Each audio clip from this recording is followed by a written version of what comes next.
There's nothing better than a sweet peach or a plum on a really hot summer day. There really isn't. But do you know what to look for at the grocery store when you're actually buying these fruits? I certainly don't. Well, we have an expert. Luckily, I met up with our produce professor, Nick Conforti Jr., who's schooling us on what's fresh. What exactly is soft fruit, first of all?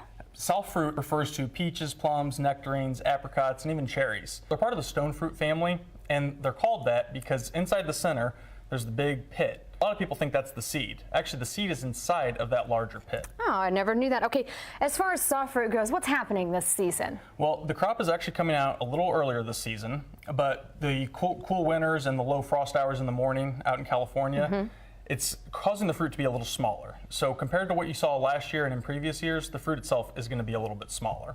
All right, now we talked about the drought a couple of weeks ago. Is the drought having a role in this as well? It is, but not directly. A few years ago, a lot of the smaller growers had to leave the market just because they didn't have the water and the groundwater, and they couldn't purchase new water rights.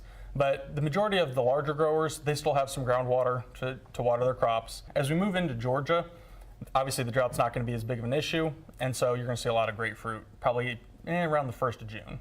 And Nick, when you go to the store, what types of things do consumers need to be looking for? Well, the first thing that you're going to look for is a brand called Ripe and Ready. And what Ripe and Ready is that as soon as you get it from the store, it's ready to eat. What you want to keep in mind is if you get that brand, you do want to eat it within the first couple days of purchasing it. Okay, let's talk about peaches. What types of things do we need to look for when we're buying peaches? First thing you want to look for is you want to avoid anything that has wrinkly skin. Wrinkly skin means that the fruit's aged and that's probably not going to be good any longer. As far as ripeness, if the fruit's hard, that's a sign that it still has some ripeness to go. If it has a good creamy gold color or it's got a lot of red tones in it, that means it's going to have really good flavor.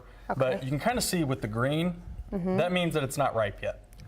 So the same thing is true with the nectarines. If you see some green, that means it's not ripe. You're going to want to leave it out probably on the kitchen counter, or if you want to speed the process up a little bit, put it in a brown paper bag, just kind of loosely roll the top, and what happens is the fruit produces ethylene gas naturally.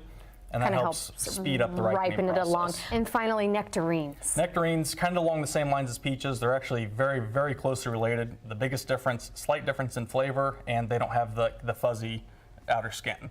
But again, look for the discoloration for green, make sure that it is ripe, and any kind of scarring, discoloration on the skin, probably want to avoid those as well. Very good, Nick. Thank you so much. Pleasure. Visit cncproduce.net to learn more about this homegrown company that's keeping things fresh all around Kansas City.